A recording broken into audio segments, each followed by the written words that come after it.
Welcome to Voice of the People with Janada, Episode 3. On this episode, we interviewed few people on the matters affecting the citizens of Nigeria, ranging from the hike in tuition fees of public Nigerian universities to the long queues at ATMs and other financial institutions due to Nigeria's redesigning of some denomination of the Naira notes, increase in POS charges, fuel scarcity, and increase in fuel price. No wonder people are having a hard time as there is a high cost of living in the country.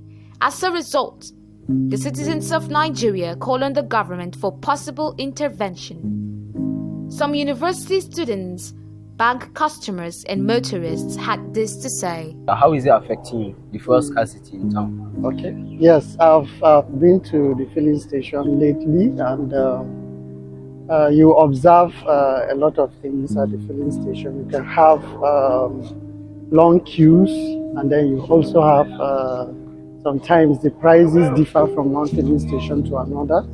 And then, of course, if you want to pay the regular government price, you will need to go to certain filling station to get that price. And even when you go, of course, they are not readily available. There are very long queues on those lines.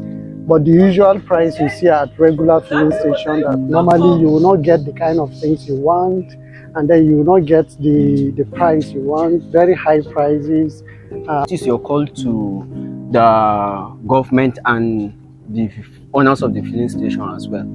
Okay, so yes, the level of hardship is high. So I will call on everyone to be supportive, especially at this time. By supportive, I mean everyone should be able to consider that things are hard, things are difficult. So it's very important for us to be our brother's keeper at this time. And one of the ways we can do that is to be human and trying to deal with the issues around fuel scarcity. I know everyone wants to make money, but we should not forget our humanity in trying to make money. Me za ka iya faɗa mana game da canjin kuɗin da aka yi a ƙasa yanzu?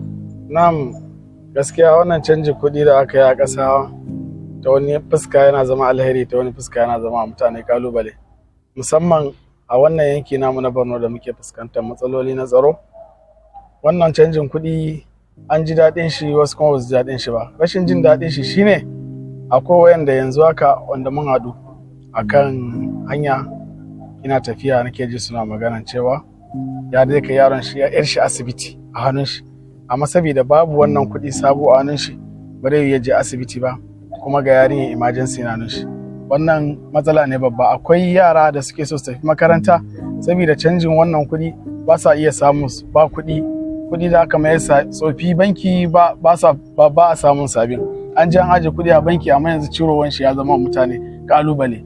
So saboda haka muna kira da gwamnati da masu hannu da shuni a ciki su yi kokari a samu wannan yawan kuɗi yawaita, mutane su samu saukin rayuwa. What is your take concerning the recent change in Naira currency? Well, the recent Naira redesign policy is actually a good one, but looking at it presently, there are a lot of challenges people face in trying to get to the new currency. First, as which you see people now selling Naira. Those at the POS, you see them selling Naira. Those marketers, they sell Naira. Imagine the charges of POS of 10,000, that is 100 Naira, is now about 600 Naira. So for you to get money, it's just like they are still selling the money. So it is a good one that this morning I saw that the government are out to train policemen to see that they get people who sell Naira and all that.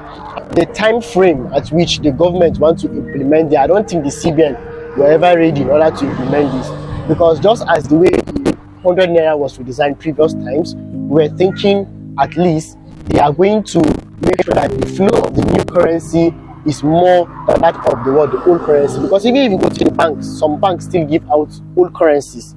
So there's no way to circulate all around. But the new redesigned currencies has been circulating, then there should be a minimal production of the old currencies. At least that will go a long way to see that the money has been circulating, and then gradually the old currency is going to go around and everybody is going to have it. But presently, there's really difficulty. You can go to ATM, and go to banks, and you can see the queue that is there. People are waiting to deposit and all that. So to me, they have really been a challenge. But at the same time, it's really a good one that the government are trying to do such thing. Okay, my call to especially POS businessmen who do that is for them to sit and rethink, despite the fact that this is a hard moment, but they shouldn't use it as an exploit on people, because this is a hard time. Nigeria, a lot of people are suffering and going through. Imagine in 10,000 naira, you remove 600 naira for charges. What is left? Things are cost and all that. So I'm appealing to them, please. We are all human beings. We are all Nigerians. We are supposed to love one another and then be our brother's keeper. So if we do this and then use people for exploit, I think we are still cheating ourselves on that. So we are not doing any good, but instead we are doing more harm. So I'm appealing to them, those racketeers, those selling the new currency as all that. Please, they should please stop and desist from such attitude. As when they are caught, it should be life imprisonment, I think, according to the law. Okay, thank you very much. Student, what can you say about the recent increment in tuition fees in our institutions? Well, the increase in the fees has caused a lot for parents and students. Those who are not capable of paying, those that work for themselves, they have to work like other people who have to go to their villages and farm and come back and pay their fees. So it's not something that every parent can afford.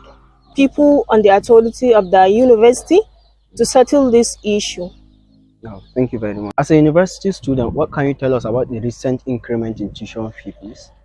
Well, that has been a very huge problem to many Nigerian students and has cut short career dream of many Nigerian students, which they have worked hard for. Like those youth out there who sponsor themselves through the university, who might drop out, and that can also increase the crime rate. And most of our parents are civil servants that have more than one or two children in the uni, and for normal civil servants in Nigeria, with the way the economic is right now, it will be very hard for them to sponsor us through the university with what's on the table. Okay, so what is your call to those in authority? Okay, please, I'm pleading the government to sort things out with the ASU committee, and I also hope that the UNIMED officials also hold meeting on this and kind of consider that decision.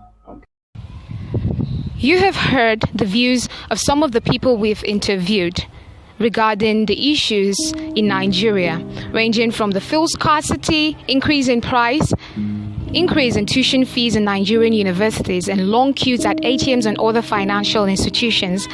What is the government of Nigeria doing to ease the life of its people?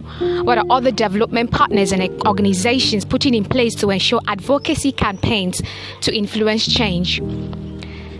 The general elections are fast approaching. Nigerians will be out to vote for the candidates of their choice. We encourage and urge the Nigerian government to keep their own part of the deal by ensuring they fulfill all campaign promises and their manifestos. Remember to be kind and compassionate out there. People are really facing a lot. The pressure is high and uncertainties are very high as well. The standard of living is high and everyone is struggling and battling with one issue or the other. Let us be our brother's keeper and ensure that we live peacefully in love and in unity. This is Voice of the People with Janada. Until I come your way again. Goodbye.